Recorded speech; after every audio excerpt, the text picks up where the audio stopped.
Bezrat Hashem, c'est le deuxième shiur de Shalom Bayit. On a fait le premier la semaine dernière. On a parlé que pourquoi on doit se marier. On doit se marier pour faire, ça s'appelle en hébreu, la hitrayvut. Donc c'est-à-dire pour être encadré avec quelque chose, on est obligé d'avoir des rapports avec une femme. Pourquoi Hachem il a fait tout ce qu'il a fait? Pour comme ça, les gens vont être plus encadrés. Et en fait, qu'ils se marient avec une femme, dans la manière qu'ils doivent se marier, on ressemble plus à Kadosh Baruch Hu. Comme on a parlé, Midebek b'midodah shel Kadosh Baruch Hu. Comme on a dit à la fin, Kedoshim tiyud Elohechem. Comment on doit être Kedoshim ki Kadoshim. C'est ça qu'on a parlé la semaine dernière, vite fait. Cette semaine, on va essayer de comprendre, Bezrat Hashem, quelles sont les différences entre l'homme et la femme. Parce que nous tous, on connaît très bien qu'il y a beaucoup de différences entre l'homme et la femme, c'est évident, on le voit très souvent dans la vie. La question, c'est quelles sont les différences? Et étant donné qu'on connaît les différences, comment on peut faire pour utiliser ces sortes de différences, pas pour être, on va dire, un toboggan pour descendre, au contraire, pour être une échelle pour pouvoir monter et grimper plus haut. On va commencer par un exemple qui est assez courante. Alors, même si l'exemple même, ça n'arrive pas chez tout le monde, mais après l'idée, on peut le retrouver partout. Il y a un couple qui va chez un conseiller de Shalom Bayit pour prendre des conseils pour la vie du couple. Et la femme, on va l'appeler Rika, pourquoi pas, elle dit au conseiller, j'ai un problème. Pour moi, j'ai déjà baissé les bras. Je sais très très bien que mon mari ne va pas changer, je le sais. Mais pour l'enfant, on a un enfant à la maison, il a 5 ans. Mon mari, on va dire Yaakov, mon mari Yitzhak, c'est un peu mieux quand même. Mon mari Yitzhak, il rentre à la maison du boulot, toute la journée il n'était pas là. Le petit, il entend déjà la voiture qui s'éteint, ça dépend quelle voiture il a, je suis désolé. Il entend la voiture qui rentre au parking, il commence direct à courir. Il vient vers son papa, vers la porte. Le père il rentre à la maison, il ouvre comme tous les hommes du monde entier à peu près, et il dit bonjour, bonjour, et il passe. C'est attends, ton fils, après une journée entière qui t'attend à la maison, toute la journée il dit papa, papa, papa. J'en ai marre d'entendre qu'il dit papa, papa, papa. J'en ai marre tout le temps, mon papa, mon papa. Toute la journée il était comme ça. Tu viens à la maison, et bien tu l'accueilles. Tu lui fais un petit câlin, un petit bisou, tu le prends dans tes bras, tu lui dis j'ai pensé à toi la journée entière, non? Tu rentres, bonjour, bonjour, et c'est tout. Donc le conseiller il dit à la femme, qu'est-ce que tu veux que ton mari fasse? Je dis, bah alors, la femme elle dit, moi j'ai envie qu'il Yitzhak, quand il rentre à la maison, il prend la petite dans son bras, et il donne un grand câlin, et il dit je t'aime. Je dis, il pourra le faire. Il pourra le faire, c'est pas un problème. Mais est-ce que vous avez entendu une fois, le conseiller dit à la femme, est-ce que tu as entendu une fois la différence entre je t'aime et je t'aime? Est-ce que tu comprends que si tu vas forcer ton mari à dire à l'enfant je t'aime, ça ne va pas être un vrai je t'aime, ça ne va pas être le vrai amour? La femme, elle n'arrive pas à comprendre. Pourquoi? Parce que la femme, elle marche dans une autre manière. Donc, elle attend d'autres choses. On va essayer de comprendre comment ça fonctionne exactement. L'exemple que j'ai amené maintenant, ça peut arriver dans chaque maison. Alors, pas chaque conseiller, parce que c'est pas tout le monde dans chaque conseiller de Shalom Bayit, mais ça peut arriver dans chaque maison dans différentes manières, parce que tout simplement, on est différent. Donc, la femme, elle attend des choses que le mari ne comprend même pas. Avec le shiur, on va essayer de comprendre quelles sont les différences et comment on peut utiliser ces différences pour arriver sur le bon chemin. Jusqu'à la 20e siècle, alors je suis désolé pour le dire, c'est pas très sympathique, mais jusqu'à la 20e siècle, tous les chercheurs, ils étaient sûrs que la femme, comme son cerveau il est plus petit de 11% que le cerveau de l'homme, il est plus intelligent. Il a un plus grand cerveau, forcément, il est plus intelligent. C'est faux. C'est faux. Maintenant, mais à l'époque, comme ça, ils en pensaient. On va comprendre pourquoi c'est pas vrai, effectivement. Mais à l'époque, ils en pensaient que la femme, elle est moins forte que l'homme. Forte physiquement, forte cerveau, forte dans une manière réfléchie, compréhension à tout ce qu'on veut. Et la preuve, son cerveau, il est plus petit. Si son cerveau il est plus petit, elle a moins d'espace, si on peut dire, de réfléchir. Donc, forcément, elle est moins intelligente. Quand le mouvement féminisme a commencé à se développer, donc les chercheurs étaient obligés de dire que la femme n'est pas moins que l'homme. Ils ont commencé à chercher dans ce voie-là pour trouver est-ce qu'il y a une vraie différence entre l'homme et la femme ou bien non. Et à ce moment-là, tous les chercheurs de cerveau cérébral, ils ont commencé à essayer de développer des différences et les prouver techniquement. Est-ce qu'il y a une vraie différence psychologiquement et sentimentale entre l'homme et la femme? Et c'est là que tout a commencé pour essayer de comprendre un peu plus comment ça fonctionne. Dans les années 90, il y avait une recherche qui était faite dans l'université de York, donc c'était en Amérique. Là-bas, je lis à l'intérieur parce que c'est assez important, ils ont amené deux groupes, une groupe de hommes et une groupe de femmes, pour faire cette enquête. D'accord? Avant que l'entretien commence, ils ont mis chaque personne dans une salle d'attente, sans dire à la personne que l'enquête commence ici, sans le préciser. À l'entretien, on appelle la personne et on commence à poser des questions. La première question, c'était quoi? Quel objet il y en avait dans la chambre? Les femmes, systématiquement, ils savaient 70% de plus que l'homme. Systématiquement. C'est-à-dire que si on prend le groupe des femmes et le groupe de l'homme, l'homme, il n'a pas fait attention aux objets qu'il y a autour de lui.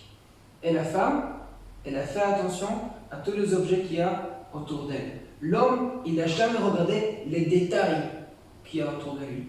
La femme, par contre, elle a regardé les détails, la décoration. Quand on a posé la question à la femme, 70% des objets, elle savait plus que l'homme. Pourquoi c'est important pour nous? Il y a une histoire. L'histoire est assez connue. Réhouven, je prends Réhouven, pourquoi pas, on peut dire aussi Pierre si on veut, chacun avec le nom qu'il aime bien, le prénom qu'il adore. Réhouven, il rentre à la maison après une journée de travail. Réhouven, c'était un élève qui était très sérieux, il savait très bien quand on rentre à la maison, il faut faire un sourire. Donc avant qu'il monte dans les escaliers, avant de tourner la clé dans la porte, il met le masque, le sourire, non pas le masque de Corona, il n'y a pas encore de Corona à ce moment-là, il met le sourire sur sa bouche, comme ça il rentre avec un sourire. Donc, juste entre parenthèses, il faut savoir que quand on sourit, il faut faire un vrai sourire. Parce que si on sourit seulement avec la bouche, ça se voit dans les yeux, ça ne marche pas. Et ça se voit surtout maintenant avec le masque de Corona, on peut bien voir qui est souriant vraiment et qui fait semblant. Donc, il met son masque de sourire avant de rentrer à la maison, il rentre à la maison, il dit bien évidemment « Bonjour ma chère femme, comment tu vas ?» etc. 2 minutes après qu'il est rentré à la maison, il est déjà assis à côté de la table avec un bol, soupe, je ne sais pas, des marak, je ne sais pas qu'est-ce qu'il y avait exactement à manger à la maison, il était en train de manger. C'était un meilleur élève, hein. Donc il savait très bien dire merci à sa femme pour chaque détail qu'il a pris. Nous on va arriver en confinement dans un autre chiour, c'est pas pour aujourd'hui, mais il a fait vraiment tout ce qu'il fallait faire, chaque détail, il a parlé de chaque chose qu'il est en train de goûter, il a dit mais c'est incroyable que tu savais mettre la courgette. Chacun qui prend l'exemple pour lui à la maison, c'était un meilleur élève. Par contre, il s'aperçoit qu'il y a quand même quelque chose qui n'est pas très clair, qui n'est pas très net. Sa femme est en train de tourner, elle tourne autour. Elle vient vers lui, elle repart de l'autre côté. Elle amène une serviette, elle repart. Elle demande est-ce que la soupe était bonne? Il dit oui, mais je te l'ai dit, la soupe, c'est la meilleure soupe que j'ai goûtée de ma vie. Encore une fois, elle passe ici, elle fait sans faire exprès, elle a fait tomber la cuillère, elle ramasse, elle a tourné autour. À un moment donné, après 10 minutes, un quart d'heure, Réhouven il a compris qu'il y a quelque chose. Il dit mais qu'est-ce qu'il y a ma chère femme? Je dis bah il n'y a rien du tout. Sinon, je te connais très très bien. Si tu tournes comme ça autour de moi, ce n'est pas pour rien. Qu'est-ce qu'il y a aujourd'hui? Qu'est-ce qui se passe aujourd'hui que tu tournes comme ça autour de moi? Et là, la femme, elle sort sa petite voix, elle sort à son mari. Mais t'as pas fait attention?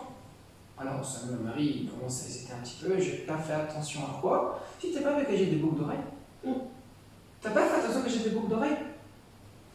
On s'arrête maintenant à la scène. Est-ce que le mari doit savoir que sa femme elle a acheté un boucle d'oreille? Qu'est-ce que vous en pensez? Un mari, il doit savoir que sa femme elle a acheté un boucle d'oreille? Madame Zeno, elle dit non. Pas obligatoirement. Mais si l'observateur, si. Comment Il observe l'observateur, s'il a l'habitude de la voir, il s'aperçoit. Alors, donc, normalement, il doit s'apercevoir. Si l'observateur, donc, il doit bien regarder et voir qui il a, mais pas forcément qu'il va voir. Pourquoi? Parce que la femme, quand elle voit quelqu'un devant elle, qu'est-ce qu'elle voit, comme on a dit avant? Les détails, la décoration, tout ce qu'il y a autour de lui. Que par contre, l'homme, il ne fait pas attention aux détails. Ce problème-là, ce conflit-là, c'est un conflit qu'on le trouve très souvent. Pourquoi? Parce que la femme, pourquoi elle a mis les nouveaux boucles d'oreilles? Pour faire plaire à son mari. Évidemment, comme l'a dit Madame Zenou, si on fait quelque chose, c'est pour notre mari, c'est pour ça qu'on le fait finalement. D'accord? Et le mari, pas seulement qu'il n'a pas dit bravo ma femme, pas seulement qu'il a dit c'est les meilleures boucles d'oreilles que j'ai vues de ma vie, il n'a même pas fait attention. Donc la femme, elle a attendu que son mari y voit, et le mari, pas seulement qu'il n'a rien dit, il n'a même pas vu. Pour la petite, ça peut être pour petite. Comment? Ça peut être tout petite. Peut-être, on ne sait pas. J'ai pas vu les grandeurs exactement, j'ai pas vu la taille. Ça peut être petit ou grand. Mais la femme, elle sait très très bien faire que le mari voit les boucles d'oreilles, même s'ils sont petites. Et ça, il faut le savoir. Quand une femme, elle veut faire montrer à son mari quelque chose, il faut regarder la manière comment la femme le tourne. Pourquoi? Parce que la femme, elle n'est pas discrète. Elle pense qu'elle est discrète, mais elle n'est pas discrète. Quand la femme, elle essaie de montrer à son mari qu'elle achète par exemple des boucles d'oreilles, elle va très souvent ranger ses cheveux ou sa perruque. Très souvent.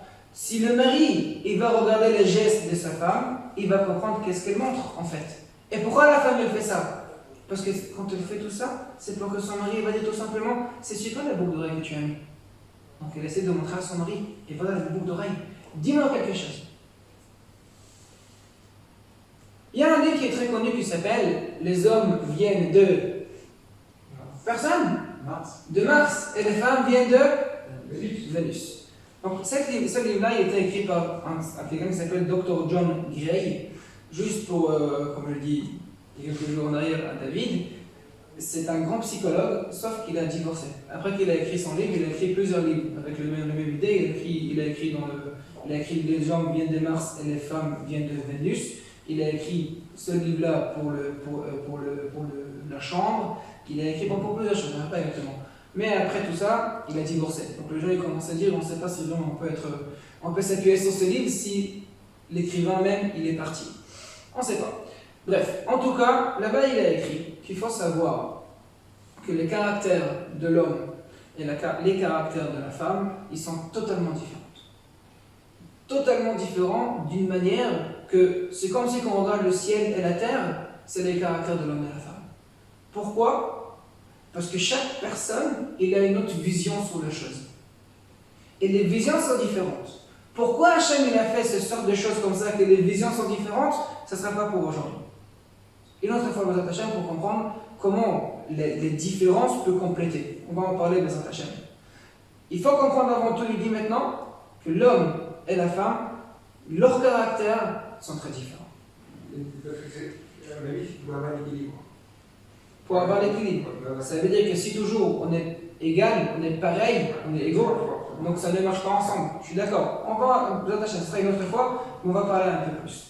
Et il dit pour pouvoir arriver à, alors on va dire pour notre mot à nous, pour être dans un vrai Shalom Bayit, la seule solution d'arriver au vrai Shalom Bayit, c'est de comprendre parfaitement comment les caractères sont différents. Comment est le caractère de la femme et comment est le caractère de l'homme. Et seulement avec ça, on pourra faire un vrai Shalom Bayit. Je vais vous dire même plus que ça. D'après le psychologue d'aujourd'hui, si on prend 100% de couples, il y aura 80% de couples qui vivent ensemble. Simplement vivent ensemble. 10% de couples qui ne s'entendent pas du tout et 10% de couples qui ont le vrai amour. Le vrai amour. Le vrai amour entre eux. Ils aiment vraiment. 10% de couples. Je ne parle pas de couples qui vont se divorcer. Je parle de couples présents aujourd'hui. Si je prends 100% de couples, il y en a seulement 10% de couples qui aiment vraiment. Et pourquoi? Parce que l'un, il ne connaît pas l'autre. Et c'est pas qu'il ne connaît pas sa femme ou qu'elle ne connaît pas son mari. Bien sûr qu'il connaît. Il sait bien comment il s'appelle, il sait bien c'est quoi ses désirs, il sait très très bien c'est quoi ses envies, il sait très très bien où il veut aller être en vacances, il sait très très bien de quoi il travaille, et de l'autre côté aussi. Mais c'est quoi sa femme exactement, ou bien c'est quoi son mari exactement, ça on ne le sait pas. Et pourquoi on ne le sait pas? Parce que chaque personne y réfléchit dans sa manière à lui. Je pense que la personne qui est en face, il est comme moi. Donc c'est-à-dire qu'il va traduire tout ce que moi je dis à la même façon que moi je fais. Et il y a des gens qui vivent ensemble qui ne se connaissent pas finalement. Comment? Il y a des gens qui ont double vie. Ça, c'est une autre chose. W, c'est une autre chose. C'est pas le sujet. W, c'est une autre chose. Ça, je peux rien dire. Mais je parle dans l'idée absolue, il n'y a pas de gens normaux. W, c'est une autre chose. Ça, je peux rien dire. Il y a une grande différence entre l'homme et la femme. L'homme, normalement, si vous allez regarder un peu dans les prisons, normalement, il y a 95% des hommes et 5% des femmes. Et c'est pas parce que la femme est le moins criminelle que les hommes. C'est pas vrai. Tout simplement, les femmes, ils n'ont pas la même criminalité. C'est pas la même chose. Un homme qui devient criminel, il va très très loin. Il peut tuer, il peut frapper, il peut empoisonner, il peut faire tout ce qu'il a envie. Sa femme, elle a une finesse. Elle ne va jamais faire une chose pareille. Que par contre, si vous allez chez le psychologue, il y a 80% des femmes et 20% des hommes. Pourquoi? On va essayer de rentrer dedans. Les chercheurs, ils ont trouvé qu'il y en a trois, on va dire, et beaucoup plus, mais trois différences principales entre entre l'homme et la femme. Et quand je parle de différences principales, je vais parler au niveau cérébral. D'accord? C'est surtout ça que je vais essayer de parler. Premièrement, alors on appelle comme ça, mais c'est pas juste. Hein. On appelle le cerveau homme masculin et le cerveau féminin. C'est pas juste, je précise, pas forcément que c'est exactement ça. On l'appelle comme ça, c'est plus facile pour nous. C'est pas grave. Un homme qui parle, ce sera en téléphone, au physique, on s'en fout comment, il parle avec son cerveau gauche. Seulement son cerveau gauche.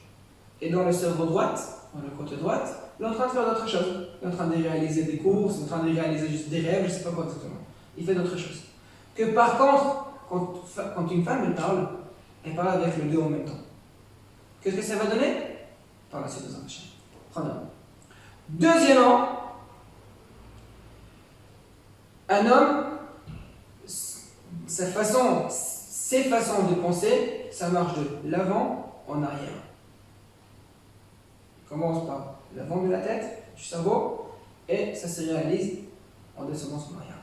Que par contre la femme, c'est d'un côté à l'autre. Pas forcément à droite qu'à gauche, c'est pareil. Ça peut commencer par la droite et à la gauche, et l'inverse. Deuxième différence. Troisième différence entre l'homme et la femme, ça s'appelle une matière qui s'appelle la substance grise et la substance blanche. Celui qui connaît, dans la biologie du cerveau. La fille, je connaissais, mais la matière grise, je connais, mais la blanche, je ne connais pas. Alors, il y a deux matières. Ça s'appelle, dans le mot, on va dire, c'est le substance grise, substance blanche, mais on l'appelle matière, c'est plus facile de retenir. Donc, il y a une grande différence dans la matière grise et dans la matière blanche chez l'homme et la femme. C'est-à-dire, l'homme, il a 6,5 fois plus de matière grise que la femme. D'accord? Qu'est-ce que ça veut dire? On va comprendre tout de suite. Et la femme, elle a 10 fois plus de matière blanche que l'homme. On va rentrer dedans un peu plus. La première différence, on a dit, c'est quoi? C'est quand on parle. Quand l'homme il parle de son côté gauche. Et quand la femme elle parle de deux côtés en même temps. Si on regarde un petit peu le cerveau, comment il fonctionne, le côté droit du cerveau, c'est la créativité. Que par contre, le côté gauche du cerveau, c'est plutôt, en hébreu, ça s'appelle tachlit, déterminé. D'accord? C'est une façon qui est plus réfléchie, un peu plus carrée. Ok? Quand un homme, il parle, avec quoi il parle? Avec le côté gauche. Et le côté gauche, c'est le côté déterminé. Tu m'as posé un problème? J'ai réfléchi. Comment je dois réaliser ou résoudre ce problème? Je ne commence pas à chercher plus loin. Tu m'as raconté une histoire, je t'écoute ton histoire. Si ça a à voir avec moi, je crois, merci beaucoup. Sinon, à bientôt. Très simple. Que par contre, quand une femme, elle parle avec quelqu'un, elle fait les deux en même temps. Donc automatiquement, avec la créativité qu'elle va écouter l'histoire de l'autre, elle va rentrer dedans l'imagination. Et quand elle rentre à l'intérieur l'imagination, elle va se sentir dans l'histoire. C'est-à-dire, il y avait un grand rav en Israël qui s'appelait Rav Shlomo Zalman Auerbach. il était très connu, c'était un grand posek, il avait beaucoup de pisquets à la faute, jusqu'à aujourd'hui, on s'appuie sur beaucoup de ces à la faute de lui. Et lui, il avait l'habitude d'y aller partout dans Israël, il n'est presque pas sorti, je ne sais pas si presque ou jamais sorti, je ne sais pas. Il avait l'habitude d'y aller partout pour faire des shiurim. Une fois, il est rentré très tôt le soir, c'était 11h au minuit du soir, il est rentré à la maison, après une journée entière qu'il était un peu partout pour faire des shiurim, avec son shamash, c'est-à-dire toutes les personnes qui étaient avec lui pour le servir, pour l'aider. Il monte dans les escaliers, juste avant qu'il tape à la porte, il a rangé un peu sa veste, il a rangé aussi ses sourcils, sa barbe, comme ça, comme il faut, comme ça, et il tape à la porte pour que sa femme elle ouvre la porte. La personne qui était avec lui, il était étonné. Il a 80 ans, il s'arrange avant de rentrer à la maison. Il y a quelque chose qu'il faut comprendre ici.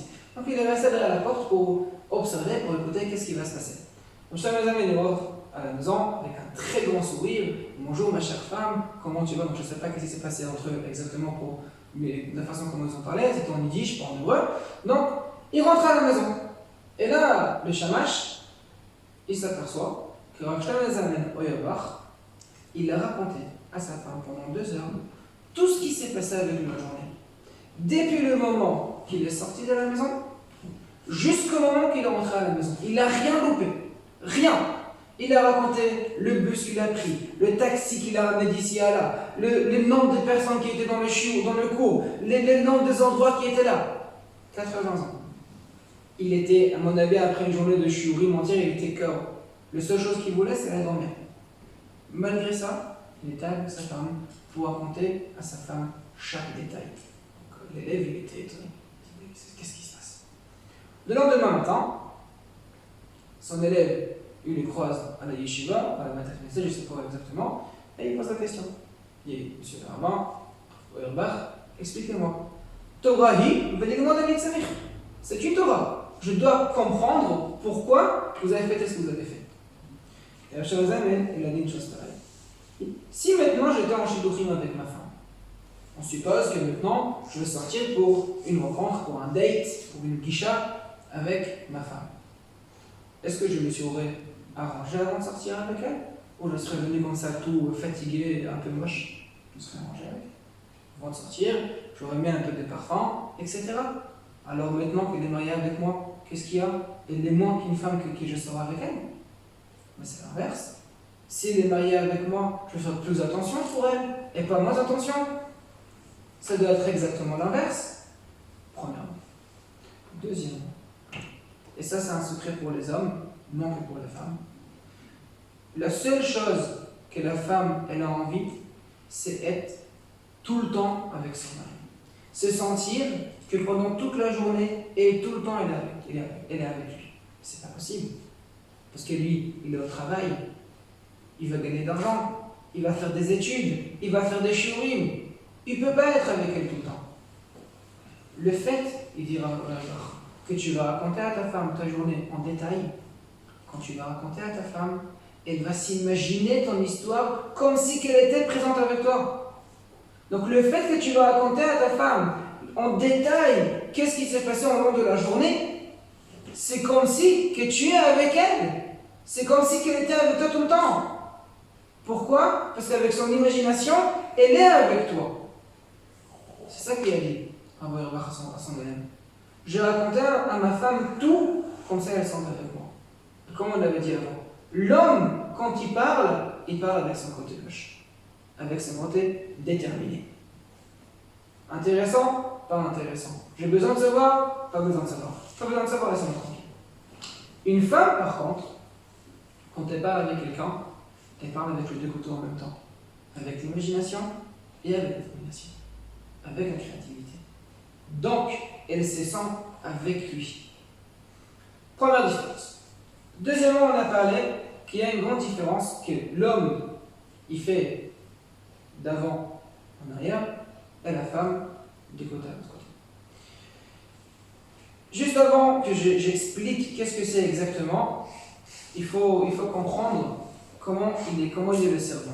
Le cerveau, alors celui qui a fait la biologie, ce sera un peu plus facile pour lui. Le cerveau, il est partagé par 3 parties, qui s'appellent le grand cerveau, le petit cerveau, Le cervelet. hein, Et le cervelet. et il y a la troisième partie qui est liée avec le cerveau. Très bien. Le grand cerveau, c'est la partie avant. Le petit cerveau, c'est celui qui est au milieu. Et après, il y a la troisième qui va vers le bas. Le cerveau qui est derrière, on a trouvé qu'il a plusieurs rôles de motorisation. D'accord? Motorisation comme le muscle, comme la stabilité, comme l'équilibre, c'est lui qui le fait. D'accord? Et en 2018, il y a un chercheur qui a prouvé, j'ai oublié son nom, il y a un chercheur qui a prouvé que le cerveau qui est derrière, il a aussi une bonne influence, on va dire, pour plusieurs rôles je ne sais pas comment le dire exactement, parce que c'est pas exactement être un directeur, on va dire c'est des rôles de direction, on va dire comme ça. Donc il a aussi une bonne partie pour le rôle de direction. Ça c'est le cerveau qui est derrière. Le cerveau qui est avant, celui qui est avec ses fonctions à lui, c'est là qu'on apprend l'apprentissage, le souvenir, les sentiments et plusieurs sortes d'hormones que tout le monde, hein, les femmes comme les hommes, ils ont pendant leur vie. Un homme, quand il entend quelque chose, qu'est-ce qui se passe chez lui dans la tête? C'est déterminé. Il commence par l'avant. Il a reçu un message, une information. L'information maintenant, elle va passer dans les étapes sur la tête, dans le cerveau. Qu'est-ce qui va se passer? Il va commencer de 1 à Z. Et comme ça, il va réaliser, il va comprendre, il va maîtriser le problème et il va comprendre qu'est-ce qu'on a envie de lui. Et là, il va réaliser, il va essayer de réaliser pour trouver une option ou plusieurs options pour pouvoir en sortir de ce problème. Ça, c'est l'homme. Par contre, la femme, ça ne va pas de A à Z. C'est mélangé. Et si vous voulez un exemple très simple. On marche à la maison. Alors, je sais pas, avant je ne l'ai pas trouvé souvent, mais ici à Paris, chez moi à la maison, je trouve qu'il y a beaucoup des araignées. Je ne sais pas si les araignées, en région parisienne, c'est spécial. Donc il y a des araignées. Il y a une araignée qui vient. Si moi je vois une araignée, qu'est-ce qui se passe? Vous allez être presque. Soit je l'écrase avec mon pied, soit je prends un petit mouchoir pour l'écraser pour ne pas trop salir la maison, et je le mets à la poubelle. Si une femme voit une araignée, qu'est-ce qui se passe? C'est la panique totale. Mais entre nous, c'est quoi une araignée? Le plus grand araignée que moi j'ai vu, il est plus grand, je suis d'accord, le plus grand que moi j'ai vu, c'est comme ça, allez, comme ça, avec ses pattes, avec ses longues pattes. Qu'est-ce qui va se passer? Moi, que je pèse 90 kg, 100 kg, 70 kg, on s'en fout combien par rapport à un araignée? Et on n'est pas en Afrique, hein. C'est pas des araignées, qui peuvent tuer quelqu'un, non, pas du tout. Ils n'ont pas d'éléments, ils n'ont rien du tout.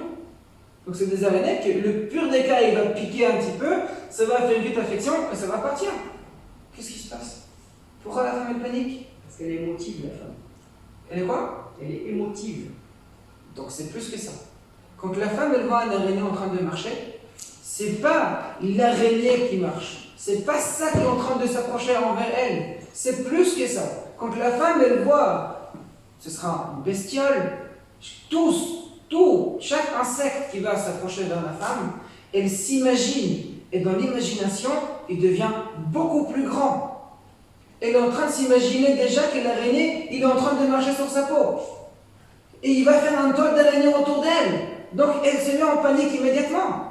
Elle n'a pas le temps de réfléchir, parce qu'elle réfléchit dans une autre manière. Pour nous, je vois une araignée, ça marche, ça m'embête, j'écrase, je mets à la poubelle, basta, on a continué comme s'il n'y avait rien été. Il n'y a rien eu. Que par contre pour la femme, quand elle voit l'araignée, c'est pas une araignée comme ça. C'est une araignée comme ça qu'elle est en train de voir. C'est l'araignée qui est déjà comme ça. Et l'araignée est en train de marcher envers elle. Et il va l'entourer avec les toiles d'araignée. Comment? Les femmes, c'est les pieds, c'est les rats, les souris. Eh ben, plus c'est plus grand, plus ça fait plus peur, c'est normal. Parce que finalement, c'est 10 fois plus grand, donc c'est encore plus grand. Un homme, il ne va jamais crier quand il va voir un araignée. Pas jamais, parce qu'il y a quand même des hommes qui crient quand ils voient des insectes, donc je ne peux pas dire jamais. Normalement, un homme, quand il voit quelque chose, il le voit comme il est. Il le voit dans sa façon déterminée. Comme il est, c'est encadré. Que par contre, une femme, elle voit avec sa créativité, avec son imagination. Avec l'imagination, ça va très très très vite. Deuxième différence entre l'homme et la femme. Troisième différence, et pour moi c'est la différence la plus importante, parce que ça nous montre, comme l'a dit avant M. Nermasni, ça nous montre beaucoup des différences dans la façon de réfléchir et de penser exactement entre l'homme et la femme. Qu'est-ce qu'on a dit? On a dit que l'homme, il a 6,5 fois de plus de matière grise par rapport à la femme. Et la femme, elle a 10 fois plus de matière blanche par rapport à l'homme. C'est quoi la matière grise et c'est quoi la matière blanche? Est-ce que vous savez? La matière grise, c'est intellectuel. Non. C'est ça qu'on dit. Non. La matière grise, alors je l'ai écrit en français pour ne pas se tromper. Alors, la matière grise, c'est une cellule, donc c'est un cellule, et son mission, c'est prendre la stimulation et la faire passer pour le sensoriel et le mouvement. D'accord? Est-ce que c'était clair? Donc ça veut dire que chaque chose qu'on va sentir, chaque stimulation qui va passer dans notre corps, que ça sera sensoriel, on a 5, que ça sera mouvementé, qu'on va le voir, on va le toucher, etc. C'est ça, la matière grise, c'est ça qui va passer l'information. Cette information, elle va où? Alors, elle tombe dans le cerveau. Juste avant que je continue, il faut comprendre que le cerveau, chaque cerveau, il y en a 3, comme j'ai expliqué. 1, 2 et 3e. Chaque cerveau, il en a 2 côtés. Chaque côté, 4 parties qui s'appellent 2 côtés qui s'appellent hémisphères. Hémisphère, c'est un mot en latin. D'accord? 2 hémisphères. Chaque hémisphère, elle a 4, je pense que ça s'appelle en français lobes, mais je ne suis pas sûr. Ça veut dire, mais c'est au moins 4. C'est au moins 4 principales, je précise. Il y en a beaucoup plus. Par exemple, si on prend le grand cerveau, celui qui est en avant, il y en a entre 14 et 25. Ça dépend comment on les calcule exactement. Donc il y en a au moins 4 principales. D'accord? Donc si on fait juste un calcul qui est rapide et simple, on a parlé de 3 cerveaux, fois 2 pour chacun, ça fait déjà 6, fois au moins 4, ça fait 24. C'est-à-dire que chaque geste qu'on est en train de faire, bien évidemment, chaque chose qu'on va faire, il y a un autre endroit dans le cerveau qui va le faire, je suis d'accord. Mais l'information, elle doit circuler dans tous les endroits en même temps. D'accord? La matière grise, on va dire, c'est la façon comment faire circuler les informations. Ok? Ça, c'est la matière grise. Par contre, la matière blanche, elle est encore plus fine que la matière grise. Déjà, ce n'est pas une cellule, ça s'appelle un accent. Je sais pas, je pense qu'en français, ça doit être accent. J'essaie de trouver, je n'ai pas vraiment trouvé qu'est-ce que c'est, mais ça doit être un accent à mon avis, parce que c'est un mot qui est en latin et pas en hébreu. Donc ça doit être l'accent. Et la mission de la matière blanche, en grand, c'est faire réaliser la matière grise. Donc la matière grise, elle observe l'information, bon, c'est une manière de faire, et la matière blanche, elle va réaliser l'information. Elle va expliquer qu'est-ce que cette information exactement elle veut nous donner, et avec ça, elle va réaliser les choses qu'il faut faire avec la matière grise. Donc l'homme, pour se rappeler, il en a 6,5 fois de plus de matière grise que de matière blanche. Donc c'est-à-dire que si on parle niveau sentimental, stimulation, l'homme, il sent beaucoup plus. Pourquoi? Parce qu'il a 6,5 fois de plus que la femme. Que par contre, si on va en parler niveau explication, niveau, on va dire, traduction de stimulation, etc., la femme, elle en a 10 fois plus que l'homme. Et si on prend en total, ça fait que la femme, elle peut réfléchir ou traduire ses sentiments 1,5 fois plus vite que l'homme. D'accord? Et tout ça, c'est très sympa. Mais c'est écrit dans la Torah déjà. Où c'est écrit dans la Torah? Qu'est-ce qui est écrit dans la Torah? Quand Hachem, il a pris Adam Arishon, il a coupé en deux, comme on a parlé un peu la semaine dernière. Et qu'est-ce qui s'est passé? Vayiven et Hatzela. C'est quoi le mot Vayiven? Il l'a présenté. Vayiven, c'est construit. Comment? Présenté, construit. Construit. Le mot Vayiven en hébreu, la Gemara nous dit, c'est une Gemara, si vous voulez voir à l'intérieur, c'est une Gemara dans la Sechet Nida, Daf Memhe. La Gemara dit comme ça, Amar Abchizda, Melamed Shenatan Hakadosh Baruchu, Bina Yetera Baisha Yoter Mi Baish. Melamed, ça veut dire, on apprend d'ici qu'Hachem, il a donné une Bina yetera. Une bina, ça veut dire, c'est pas un intellect, c'est plus que ça. C'est réalisation des informations, si on veut dire comme ça, on l'a parlé un petit peu dans le Michelet, chez la femme plus que l'homme. On a une question qui est très simple. On a un problème avec ça.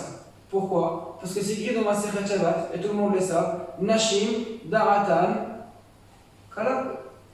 La femme, son da'at, elle est légère. Donc il faut comprendre. La femme, elle pense mieux que l'homme ou moins que l'homme. Il dit les pas sur place. Il n'y a rien à voir. Il y a des choses différentes. C'est quoi la date? Date, c'est les informations. On n'a pas là dans Sefer Michelet, on a étudié ensemble. On a vu dans Sefer Michelet que da'at, c'est la réalisation entre la chorma et la bina. Si on regarde, je suis désolé, mais un tout petit peu de Kabbalah, on a chorma, bina et da'at au milieu. La da'at, c'est le mélange entre le chorma et la bina. Chorma, on a dit que c'est un cadeau qu'Hachem lui donne. Bina, c'est réaliser, c'est, on va dire, appliquer la chorma. Et da'at, c'est le mélange des deux ensemble. Nashim, il dit les ritva, da'atan kala. Ils n'arrivent pas à réaliser leur bina pour comprendre jusqu'au bout. Par contre, leur bina est le plus élevé que l'homme. C'est exactement comme on le dit. La femme, elle comprend beaucoup plus rapide que l'homme. C'est pas une question. Beaucoup plus rapide et beaucoup plus efficace que l'homme. Que par contre, pour réaliser, c'est autre chose. Le mari réalise beaucoup plus rapidement que la femme. Mais la femme, niveau compréhension, elle comprend beaucoup plus rapidement. À la fin de la semaine dernière, on a parlé dans le shiur, la chova de Vesimach et Ishto Asher Lakach. C'est quoi Vesimach et Ishto Asher Lakach? Pendant une année, l'homme il a une obligation de faire sa femme plus joyeuse, de mettre de la joie à sa femme. D'accord? Il y avait un projet en Israël, il y a quelques années en arrière, qui a dit si on a une obligation de la Torah, c'est mitzvah asel min Torah, c'est pas une blague. On va essayer de voir comment un khatan, il pense le faire. Donc il y avait quelqu'un qui est parti chez plusieurs khatanim et il a posé la question. C'est écrit dans la Torah, Vesimach et Ishto, que tu dois mettre ta femme plus joyeuse, plus en joie. Comment tu comptes le faire exactement? Comment tu penses que tu pourras mettre ta femme plus contente? Au début, elle dit écoute, je sais pas, je vais réfléchir, je sais pas exactement, je vais lui acheter des bijoux, je sais pas, une Porsche, je sais pas qu'est-ce qu'elle veut exactement. Donc, finalement, tous les hommes qu'on a posés, pas moi, qui ont posé la question en Israël, ils n'avaient pas de réponse efficace pour dire comment exactement ils comptent faire cette émission de Vesimach et Ishto. Donc, la personne, il a dit je vais voir chez l'autre côté, je vais voir chez la femme. Si les hommes, ils ne savent pas, on va demander à la femme qu'est-ce qu'elle veut. On va dire à l'homme, voilà, on va dire aux hommes, c'est ça que ta femme elle a envie, fais ça. Donc il est parti chez les femmes pour demander, c'est écrit dans la Torah, Vesimach et Ishto Asher Lakach pendant une année, comment ton mari il peut faire cette mitzvah de Vesimach. À votre avis, c'est quoi la réponse? Vous essayez pas de répondre? Oui. Plus attention à elle. Plus attention à elle. Madame Zeno? Oui, être attentionné, je sais pas, la choyer, lui rendre la vie agréable. Vous avez entendu? La femme, elle n'attend pas à avoir une maison. Elle n'attend pas à avoir une belle voiture. Elle n'attend pas à avoir des bijoux. Elle attend une seule chose. Attention. Être plus avec elle. Être plus attention. Toutes les femmes, ils ont répondu la même réponse. Très simple. Vesimach et Ishto, qui sera avec nous. Alors, bien sûr, il doit aller travailler. On comprend. Il faut avoir de l'argent. Il faut vivre. C'est normal. Mais qui parle avec nous plus. Qui se met avec nous. Qui parle avec nous. Qui nous écoute quand nous on parle. Qui sera avec nous. C'est ça qu'on a envie. Et c'est comme on a parlé avant avec Rabbi Yamar. C'est comme ça que ça marche. Tu pars de la maison, c'est normal, il faut que tu partes de la maison. Mais quand tu pars de la maison et tu rentres après à la maison, la façon comment tu vas raconter à ta femme ta journée, c'est la façon comment elle va se sentir avec toi. Et c'est ça ton travail. Surtout de Vesimach et Ishto Asher Lakach. Quel est le problème? Que malheureusement, les femmes, ils savent très bien qu'est-ce qu'ils veulent. Juste qu'ils ne savent pas le dire. Comment? Les hommes ne savent pas. Juste que les femmes, ils ne savent pas expliquer, ils savent, mais ils ne savent pas expliquer qu'est-ce qu'ils veulent. Et les hommes, ils ne savent pas l'exprimer. C'est pas pareil. Et les hommes, pas seulement qu'ils ne savent pas l'exprimer, ils ne savent pas qu'est-ce qu'ils veulent. Un homme, il ne sait pas qu'est-ce qu'il veut. Donc, Dr. John Gray, qu'on a parlé un petit peu avant, lui, il a écrit dans son livre que quand il y a une femme qui rencontre un problème et quand il y a un homme qui voit un problème, c'est pas la même manière. Et la femme, elle devient dingue. Elle n'arrive pas à comprendre. Elle n'arrive pas à comprendre. On voit un homme qui a un problème. Il rencontre un problème dans sa vie. Il a un problème. Il doit maintenant maîtriser le problème et essayer de prendre des solutions pour résoudre ce problème. Qu'est-ce qu'il va faire? Il dit Dr. John Gray dans son livre qu'on a parlé avant, il rentre dans une grotte. Il s'enferme dans sa chambre, il va réfléchir. Qu'est-ce qu'il y a à réfléchir? Il va réfléchir. Et s'il n'arrive pas à réfléchir, qu'est-ce qu'il va faire? Dites-moi les hommes, qu'est-ce que vous allez faire? Vous avez un problème, vous ne trouvez pas une solution, qu'est-ce que vous faites? Je tue. Comment? Non, pas si répéter ça, non, je dis pas si répéter ça. On parle avec sa femme. Non, ça c'est l'idée absolue, mais qu'est-ce qu'on fait réellement? On sort avec nos copains. On va faire un match de foot, on va regarder un match de foot, match de basket, on va aller dans un bar pour boire un petit verre, et après on va revenir à la maison pour essayer de comprendre la solution. Que par contre, une femme, quand elle nous raconte qu'ils ont un problème, qu'est-ce qu'ils veulent? Rien. Une femme qui raconte à son mari, j'ai un problème, j'ai passé une journée très difficile, j'ai mal à la tête, elle n'a pas envie d'entendre, ben écoute, il y a Doliprane, on va manger juste à côté, elle va prendre un Doliprane. C'est ça qu'elle a envie d'entendre. Tu penses que c'est pas qu'un Doliprane? Elle connaît le Doliprane, pourquoi mieux que toi? Elle sait très bien où il est passé, c'est elle qui a mangé le Doliprane. Elle sait très bien que le Doliprane il est là-bas. Donc si maintenant, ta femme elle te dit, j'ai mal à la tête, j'ai passé une journée très difficile avec les enfants, la réponse ne doit pas être écoute, prends un Doliprane. Non, c'est pas ça qu'elle a envie. Qu'est-ce qu'elle a envie alors? Très simple. Elle a envie d'une reconnaissance. Pourquoi? C'est tout ce qu'on a parlé avant.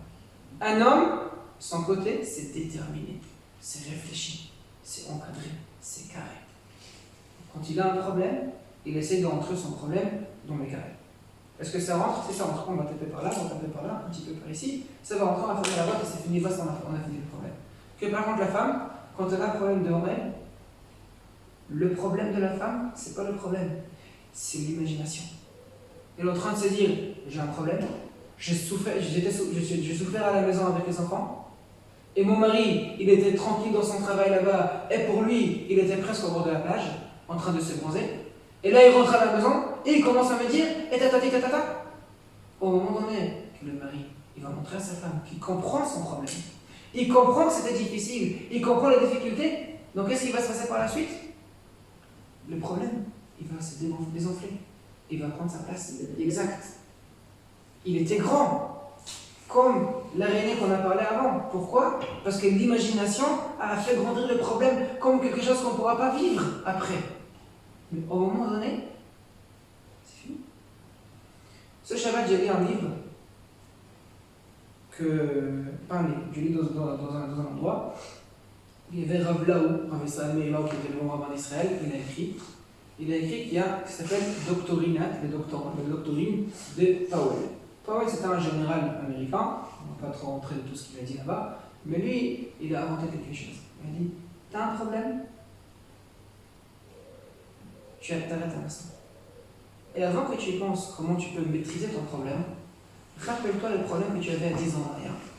Les problèmes, il y a 10 ans en arrière, qui étaient ceux qu'il n'y a pas de solution, et le monde dit qu'il va tomber, il va causer. Et maintenant, ce problème qu'il y avait à 10 ans, il est où exactement? Tu regardes en arrière et qu'est-ce qui se passe? Tu rigoles. C'est rigolo. C'est bon, il y avait les problèmes, c'est terminé, c'est fini, on a avancé, hein, on va se donner. C'est normal. Chaque problème, il est problématique pour le moment, et pas plus que ça. Ça parle pour tout le monde, pour l'homme et pour la femme. Mais quand une femme, elle va réclamer devant son mari qu'il a un problème, c'est pas pour que le mari trouve une solution. Comme on a dit avant, la femme est plus intelligente. Elle trouve la solution toute seule. Elle n'a pas besoin que le mari donne la solution. Elle sait très bien bien le Doliprane, elle sait très bien comment maîtriser les enfants, elle sait très très bien. Quand elle parle avec son mari, c'est juste pour sentir que son mari est avec elle. Elle n'est pas seule dans le problème. Et si elle n'est pas seule dans le problème, l'imagination qui a fait gonfler le problème comme un ballon, je ne sais pas quoi, Elle sera d'ici. tout désenfler. Il va être tout petit. Pour terminer, dans la Kabbalah, j'essaie de trouver exactement c'est quoi la racine exacte. Donc, si j'ai bien compris, ça vient du Harizal, mais je ne sais pas où c'est exactement. Donc je m'excuse que je ne peux pas donner la référence exacte, même si normalement j'aime bien donner la référence exacte. Je ne l'ai pas pour cette fois-ci-là. Dans la Kabbalah, on dit que la femme et l'homme, c'est comme la lune et le soleil. D'accord? Comme le soleil et la lune. Si maintenant on s'arrête un instant, on regarde le soleil et la lune. On va regarder les deux. Quelle est la différence entre les deux? Le soleil, il a la lumière et il donne la lumière à la lune. Deuxièmement, le soleil, il est constant. Il ne change pas. Il est toujours pareil. Il a toujours la même lumière, toujours la même quantité, et toujours exactement pareil. Troisièmement, par contre, la lune, non, la lune c'est un cycle d'un vent. Au début, tout petit, invisible, et il monte, en quasi moins, et il redescend, jusqu'à un moment qu'il disparaît encore une fois. Troisièmement, le soleil, on le voit en entier. Il n'y a pas un endroit dans le soleil qu'on ne voit pas. Que par contre, la lune, il y a des endroits cachés. Que seulement au moment que les Américains, je ne sais pas, je ne rentre pas dans l'histoire de Neil Armstrong, oui ou non, mais si les Américains ils ont vraiment envoyé le vaisseau spatial vers la Lune pour vérifier qu'est-ce qu'il y a là-bas, pour chercher qu'est-ce qu'il y a là-bas, c'est à ce moment-là qu'ils ont pu maîtriser les endroits qui étaient cachés. Les endroits, ça s'appelle les trous noirs dans la Lune. Je prends les mêmes différences entre l'homme et la femme. On dit que l'homme, après la Kabbalah, l'homme c'est le soleil, et la femme c'est la lune. Je prends la première différence. L'homme, c'est lui qui donne la lumière à sa femme. Monsieur, tu rentres à la maison, tu vois ta femme triste. Qu'est-ce que tu dis? La réaction normale d'un homme qui ne réfléchit pas, c'est quoi? Mais t'as pas honte? Une journée entière, j'étais en dehors de la maison en train de travailler comme un fou pour apporter de l'argent pour toi et pour les enfants. Je rentre à la maison, tu me fais un petit sourire, tu ne me fais pas une tête. Et dans la vérité, qu'est-ce qu'on a dit maintenant? Si elle fait une tête, pourquoi? Parce que toi, tu n'as pas donné assez de lumière. Donc si tu veux crier sur quelqu'un, crie sur toi-même. Parce que c'est toi qui n'as pas donné assez de lumière à ta femme. C'est toi qui dois donner la lumière à ta femme. C'est pas elle qui doit donner tes lumières à toi. C'est l'inverse. Ça commence par toi, pas pareil. Premièrement. Deuxièmement, la femme, c'est pas une habitude. On a parlé déjà une fois dans le Shiurim, je vais le répéter encore une fois. C'est que dans Chumash Bereshit, Vaikra et Shema Chava, Kihi Aita Em Kol Chai. Hachem il a appelé Chava Imenu Chava. Pourquoi? Parce que c'était la maman de tous les êtres vivants. Em Kol Chai. Entre nous. Si on doit choisir maintenant un prénom à Chava Imenu, est-ce qu'on l'appelle Chava ou Chaya? Chava? Moi je l'appelle Chaya. Em Kol Chai. Chaya, c'est beaucoup mieux. Pour Hachem il a appelé Chava Chava, il faut l'appeler Chaya, pas Chava. Et quelle est la réponse? Chava en hébreu c'est le chant Chavaya. Sentir des différences. Chavaya ça veut dire avoir quelque chose qui n'est pas l'habitude. L'inhabituel. C'est pas avoir un rituel qui revient tout le temps. C'est pas une vie qui est tout le temps pareille. Non, il faut changer. Il faut avoir des choses qui sont nouveaux. Que ça sera pour sa vie d'elle-même et que ça sera pour la vie de couple. Il faut avoir des choses qui sont nouveaux. Un homme il rentre avec une rose à la maison. Qu'est-ce que la rose elle fait à sa femme? Elle fait rien du tout. La rose elle fait rien du tout. C'est pas la rose qu'elle change. C'est le fait que le mari, il a fait quelque chose qui est différent. Il a pensé à elle dans une autre manière. C'est pas qu'il rentre à la maison comme toujours, avec le téléphone encore sur les oreilles, etc. Non. Il a fait un effort, il est arrivé avec une rose à la maison. À ce moment-là, il a montré à sa femme, je pense à toi. Il a donné une travail à sa femme. Il a sorti, il a aidé sa femme à sortir de son habitude. C'est une grande différence entre la femme et l'homme. L'homme, il n'a pas besoin de changer sa vie. Tu es dans la vie tranquille. Il se lève le matin à l'heure qu'il se lève. Il part au travail toujours à la même heure. Le travail, ça doit être le même travail toujours, pas besoin de se casser la tête trop. On rentre à la maison à la même heure.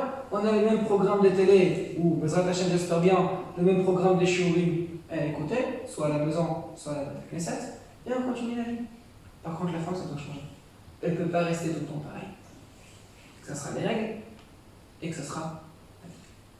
Troisièmement, on va finir avec ça.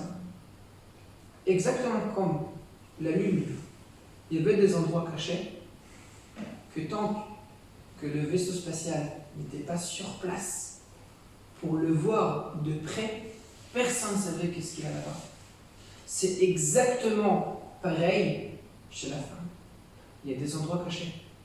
Et si tu ne vas pas essayer de rentrer à l'intérieur, de comprendre comment une femme, elle fonctionne, comment une femme, elle réagit, comment une femme, elle réfléchit, tu ne pourras pas profiter de à fond de ta femme. Pourquoi? Parce que tu ne comprends pas et tu ne sais pas qu'est-ce qu'il y a exactement à l'intérieur. Qu'est-ce qu'on a appris aujourd'hui? Premièrement, on a appris qu'il y a des différences énormes entre un homme et une femme. Si on ne connaît pas les différences, on ne maîtrise pas les différences non plus. Parce qu'on ne sait pas de quoi s'y attendre. On ne sait pas quand la femme elle dit quelque chose, on ne sait pas qu'est-ce qu'elle veut. Et tout le monde connaît la blague. Ma femme elle dit oui, elle veut dire non. Et ma femme elle dit non, parce qu'elle veut dire oui. C'est normal, parce que je ne comprends pas comment elle fonctionne. Mais au moment que j'essaye de comprendre qu'est-ce qu'elle dit exactement, pas avec ses bouches, mais qu'est-ce qu'elle dit avec son corps exactement, comme on a parlé avec les boucles d'oreilles, c'est à ce moment-là que je veux comprendre qu'est-ce qu'elle veut exactement. Donc si on va vous poser la question, l'homme vient de Mars et les femmes de Vénus, c'est vrai. Pourquoi c'est vrai? Parce que chacun a sa manière de réfléchir. Et la manière est différente. Elle est différente exprès. Pourquoi? Les Hachem dans les shiurim qui vont suivre, on va essayer de comprendre pourquoi Hachem a fait cette différence. Mais notre rôle, le premier travail, c'est comprendre les différences pour pouvoir avancer avec eux et pour pouvoir grimper avec eux et pas glisser dans le toboggan. Merci beaucoup.